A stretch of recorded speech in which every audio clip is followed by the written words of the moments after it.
aming sinasagawang pagkilos ngayon ay ang paglalantad din sa aming panawagan na itigil na ang pagkakaroon ng mga hamunan, pagkakaroon ng balikatan exercises sa West Philippine Sea na nagre-resulta ng pagkatakot sa mga isda, pagkatakot ng taong bayan at nagre-resulta ito ng lalong pagharas sa amin bilang mga mangisda ng mga dayuhang nasa West Philippine Sea.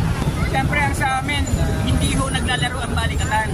Gumagamit sila ng live ammunition, live firing, gumagamit ng bomba, gumagamit ng baril, gumagamit ng mga barko na ang epekto niyan pagkawasak ng ating ekolohikal na kalagayan ng ating karagatan.